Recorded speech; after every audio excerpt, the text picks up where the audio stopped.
إسرائيل من بعد موسى إذ قالوا لنبي لهم ابعث لنا ملكا نقاتل في سبيل الله قال هل عسيتم إن كتب عليكم القتال ألا تقاتلوا قالوا وما لنا ألا نقاتل في سبيل الله وقد أخرجنا من ديارنا وأبنائنا فلما كتب عليهم القتال تولوا إلا قليلا منهم والله عليم بالظالمين صدق الله العظيم.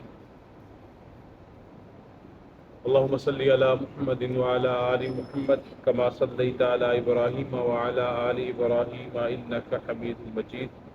اللهم بارك على محمد وعلى آل محمد كما باركت على إبراهيم وعلى آل إبراهيم إنك حميد مجيد. رب زدني علما رب اشرح لي صدري ويسر لي أمري واحلل عقدة من لساني يفقهوا قولي. ارشاد باری تعالیٰ ہے الم تری الی الملأ من بنی اسرائیل من بعد موسیٰ، کیا تم نے بنی اسرائیل کی ایک جماعت کو موسیٰ کے بعد نہیں دیکھا؟ اذ قالوا لنبی لهم ابعث لنا ملکا نقاتل فی سبیل اللہ، جب انہوں نے اپنے نبی سے کہا کہ ہمارے لیے ایک بادشاہ مقرر کر دو تاکہ ہم اللہ کی راہ میں لڑیں۔ قال هل عسیتم، پیغمبر علیہ الصلوۃ والسلام نے کہا کیا یہ بھی ممکن ہے ان کتب علیکم القتال الا تقاتلوا، کہ اگر تمہیں لڑائی کا حکم ہو تو تم اس وقت نہ لڑو۔ قالوا وما لنا، انہوں نے کہا ہمارے لیے کیا ہے اللہ نقاتل فی سبیل اللہ، کہ ہم اللہ کی راہ میں کیوں نہ لڑیں گے۔ وقد اخرجنا من دیارنا وابنائنا، حالانکہ ہمیں اپنے گھروں اور اپنے بیٹوں سے نکال دیا گیا۔ فلما کتب علیہم القتال، پھر جب انہیں لڑائی کا حکم ہوا تولوا الا قلیلا منہم، تو سوائے چند آدمیوں کے سب پھر گئے۔ واللہ علیم بالظالمین، اور اللہ ظالموں کو خوب جانتا ہے۔ پیغمبر کا نام ہے حضرت سموئیل علیہ السلام، اور زمانہ ہے حضرت موسیٰ علیہ السلام کے تقریباً 350 سال بعد۔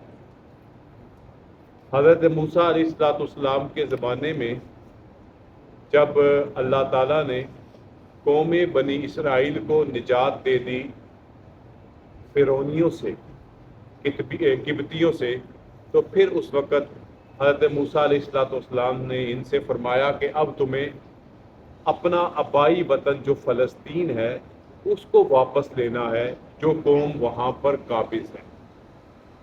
انہوں نے حضرت موسیٰ علیہ السلام کے ساتھ مل کر لڑنے سے انکار کر دیا۔ سزا کے طور پر اللہ تعالیٰ نے ان کو وادی طی میں سرکردہ کر دیا، گم کر دیا، اور اسی عرصے کے دوران حضرت موسیٰ علیہ السلام بھی دنیا سے رخصت ہو گئے۔ تھوڑا زمانہ گزرنے کے بعد اللہ تعالیٰ نے قوم بنی اسرائیل میں حضرت یوشع علیہ السلام کو مبعوث فرمایا۔ انہوں نے قوم کو اکٹھا کیا اور پھر یہ نکلے فلسطین کی طرف، وہاں جہاد کیا۔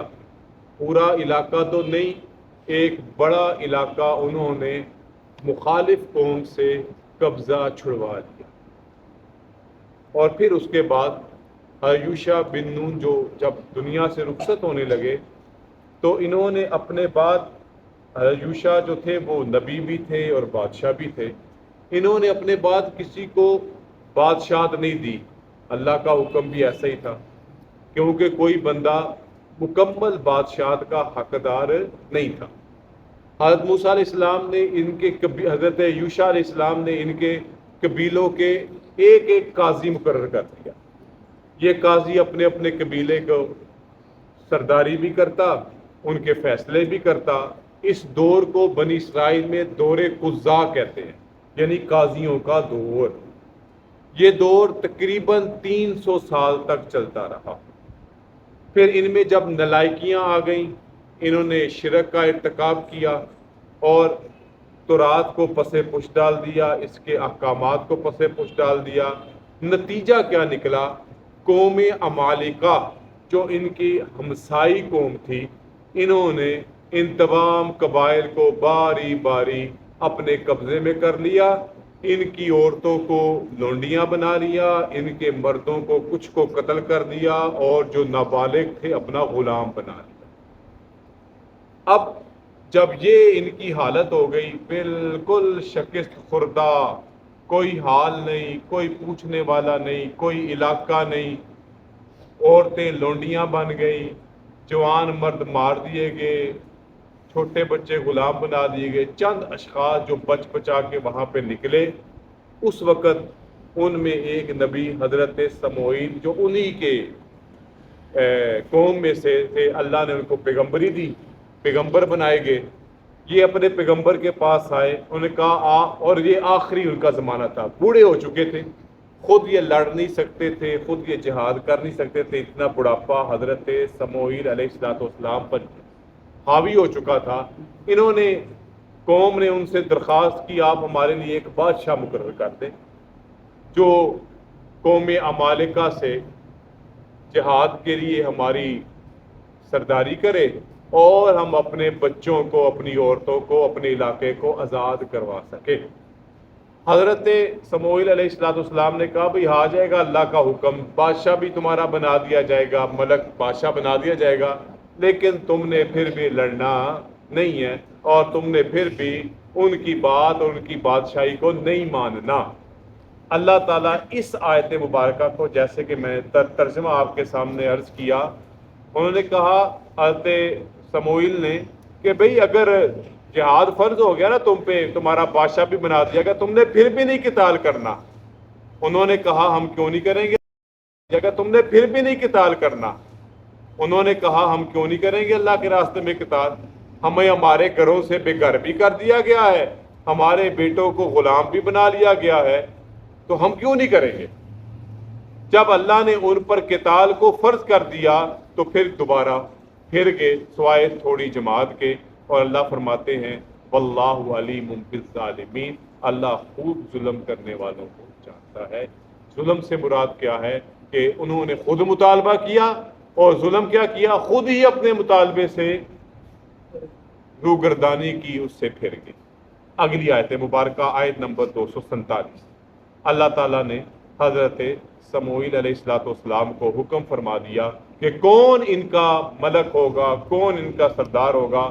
وقال لهم نبیہم، اور ان کے نبی نے ان سے کہا ان اللہ قد بعث لکم طالوت ملکا، اللہ تعالیٰ نے طالوت کو تمہارا بادشاہ مقرر فرمایا ہے۔ قالو، اب قوم کیا کہتی ہے، انا یکون لہ الملک علینا، وہ ہمارے اوپر کیسے حکومت کر سکتا ہے، کیسے بادشاہ ہو سکتا ہے، نحن حق بالملک منہ، ہم اس سے زیادہ حقدار ہیں بادشاہت کے، ولم یؤت سعۃ من المال، ہم اور اس کو تو مال کی کشائش بھی نہیں دی گئی۔ قال ان اللہ اصطفاہ علیکم، بے شک اللہ تعالیٰ نے تم پر اس کو چن لیا ہے، مقرر کر لیا ہے، پسند کر لیا ہے۔ وجہ کیا بیان کی، وَزَادَهُ بَسْطَةً فِي الْعِلْمِ وَالْجِسْمِ، اس میں علم بھی ہے اور جسم بھی طاقتور، علم کی بھی فراوانی ہے، فراخی ہے، اور جسم بھی بڑا مجاہدوں والا ہے، قتال کرنے والا ہے۔ ہاں اللہ نے اس کو چن لیا ہے۔ واللہ یؤتی ملکہ من یشاء، اور اللہ اپنا ملک، اپنی بادشاہ جس کو چاہتا ہے دیتا ہے۔ واللہ واسع علیم، اور اللہ تعالیٰ وسیع علم رکھنے والے ہیں، بڑا جاننے والے ہیں۔ اب اس آیت مبارکہ میں ہمیں کیا بات سمجھ میں آ رہی ہے کہ ان کو مل گیا طالوت کہ آپ ان کے بادشاہ ہیں، آپ ان کے سربراہ ہو کر جہاد کریں گے اور ان علاقوں کو واپس لیں گے، ان کی جو عورتیں ہیں ان کو آزاد کروائیں گے، ان کے لڑکوں کو آزاد کروائیں گے۔ انہوں نے صرف ایک بنیاد پر کہ اس کی حیثیت ہی نہیں ہے، یہ مالدار ہی نہیں ہے، یہ صاحب حیثیت ہی نہیں ہے، اور یہ پیشے کے اعتبار سے رنگ ساز تھے، کپڑوں کو رنگ کرنے والے، تو لہٰذا انہوں نے ان کو حقیر سمجھا، معمولی سمجھا، مطالبہ اپنا اللہ نے مقرر کر دیا، ایک نبی وقت کے نبی کے حکم کو دے کر انہوں نے انکار کر دیا اور بہانہ کیا تراشا ہم زیادہ حقدار ہیں کیونکہ اس کے پاس تو مال و دولت ہی نہیں ہے، اس کا کوئی مقام و مرتبہ نہیں ہے۔ اللہ رب العزت نے حضرت اسماعیل کو ان کے انتخاب کی دو وجہ بتا دیں، نمبر ایک علم والے ہیں، نمبر دو جسم۔ لہذا کسی کا بھی صاحب اختیار ہونے کی اللہ تعالیٰ نے اس واقعے میں جو معیارات بتائے ہیں وہ دو بتائے ہیں، ایک علم اور دوسرا طاقتور ہونا، جسم والا ہونا، جثے والا ہونا۔ اب اگلی آیت میں انہوں نے، اب اللہ کا حکم آ چکا تھا، انہوں نے کہا اچھا اگر یہی ہیں، یعنی کہ شک کی شک۔ ایک بات میں نے حضرت خاکوانی ہمارے اکابر میں سے ہیں، ابھی بھی حیات ہیں، اللہ تعالیٰ ان کو صحت و عافیت فرمائے، وہ فرماتے ہیں کہ اللہ تعالیٰ نے اپنی توہین پر کسی قوم پر عذاب مسلط نہیں کیا جب تک انہوں نے نبی کی بات کو نہیں مانا۔ جب انہوں نے نبی کا انکار کیا، نبی کی توہین کی، پھر اللہ نے عذاب نازل کیا۔ اب یہاں پر بھی وہ کیا کہتے ہیں، ہمیں کوئی نشانی دکھائیے، ہمیں بتائیے ان کی نشانی کیا ہے۔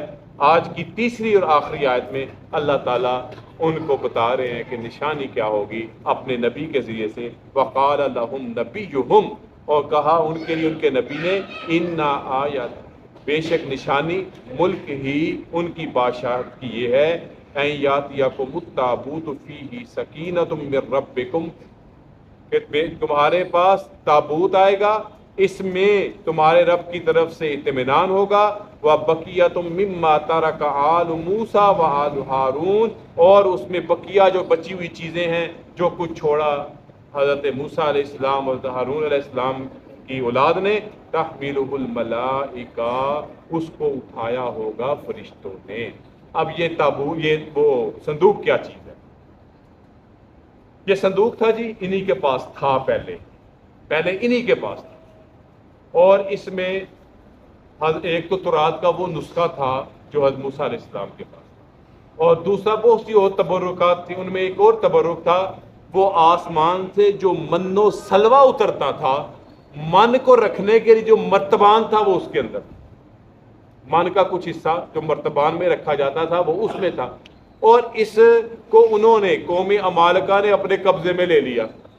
اور پھر ان کی بدبختی دیکھے، کیونکہ انہوں نے لیا تھا قبضے میں، انہوں نے لیا تھا ناجائز طریقے سے، انہوں نے لیا تھا، وہ اس کے حقدار نہیں تھے، یہ بنی اسرائیل کا تھا، اور قوم عمالقہ نے اپنا قبضہ جما لیا۔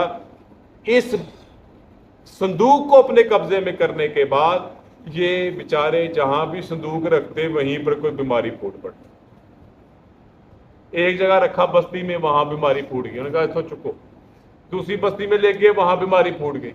کچھ عرصے بعد ان کو احساس ہوا کہ یہ صندوق ہمارے بارے کا نہیں ہے، اور اللہ نے اس کو پہنچانا تھا ان تک واپس، اور ان کی وہ نشانی پوری کرنی تھی جو اللہ تعالیٰ نے جالوت کو ان پر امیر مقرر کیا تھا۔ انہوں نے کیا کیا، انہوں نے اپنی جان چھڑوانے کے لیے ایک بیل کے اوپر اس کو رکھا، ریڑے کے اوپر رکھا، جہاں جاتا ہے جائے ہماری جان چھوٹے۔ اللہ تعالیٰ اس طرح تو فرشتوں کے ذریعے صندوق اوپر ہوا میں ہو اور جا چار فرشتے اٹھا کے، ایسا تو نہیں ہوتا، اللہ تعالیٰ اسباب بناتے ہیں۔ یقیناً اس بیل کو وہاں احساس ہوا کہ یہ صندوق ہمارے بارے کا نہیں ہے، اور اللہ نے اس کو پہنچانا تھا ان تک واپس، اور ان کی وہ نشانی پوری کرنی تھی جو اللہ تعالیٰ نے جالوت کو ان پر امیر مقرر کیا تھا۔ انہوں نے کیا کیا، انہوں نے اپنی جان چھڑوانے کے لیے ایک بیل کے اوپر اس کو رکھا، ریڑے کے اوپر رکھا، جہاں جاتا ہے جائے ہماری جان چھوٹے۔ اللہ تعالیٰ اس طرح تو فرشتوں کے ذریعے صندوق اوپر ہوا میں ہو اور جا چار فرشتے اٹھا کے، ایسا تو نہیں ہوتا، اللہ تعالیٰ اسباب بناتے ہیں۔ یقیناً اس بیل کو وہاں تک پہنچانے میں اللہ نے فرشتوں کی ہی ڈیوٹی لگائی ہوگی، اس بیل کا رخ وہاں تک موڑا اللہ نے فرشتوں کو ہی ڈیوٹی، جس کو اللہ تعالیٰ نے تحملہ الملائکہ کے ساتھ تعبیر کیا کہ اس کو اٹھایا ہوگا، فرشتوں نے اٹھا لائیں گے، یعنی چل تو بیل رہا ہوگا لیکن اس بیل کی رہنمائی غیبی طور پر اللہ کی طرف سے کون کر رہے ہوں گے؟ انہوں نے اپنی جان چھڑوائی، اللہ نے اسباب ایسے پیدا کیے، وہ جناب بیل آیا، وہاں پر ان کو اپنا صندوق ملا۔ اور اس صندوق کی بنی اسرائیل کے پاس کیا کہانی تھی یہ جس بھی جگہ جاتے، جس بھی جہاد میں جاتے، حضرت یوشع کے زمانے میں اس صندوق کو اپنے ساتھ رکھتے اور جس کی برکت سے اللہ تعالیٰ ان کو فتح بھی عطا کرتا. لیکن جب قابض قوم کے پاس پہنچا تو ان کا تو بیڑا غرق ہی ہوا.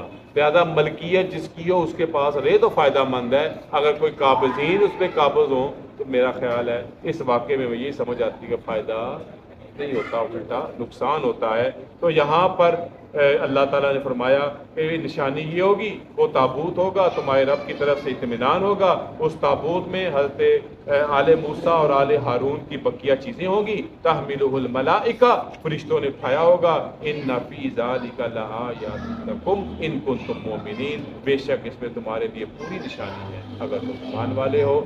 یہی نشانی ہے کہ طالوت ہی تمہارے سردار ہے، تو وہی تمہاری سرداری کر کے جہاد کریں گے اور پھر معاملات آگے بڑھیں گے. انشاءاللہ زندگی اور صحت رہی اس بات کو آگے بڑھائیں گے. اللہ تعالیٰ ہم سب کو قرآن مجید سمجھنے عمل کرنے کی کتاب فرمائے. وآخر دعوانا الحمدللہ رب العالمین والصلاۃ والسلام علی رسول کریم. ربنا آتنا فی الدنیا حسنۃ وفی الآخرۃ حسنۃ وقنا عذاب النار.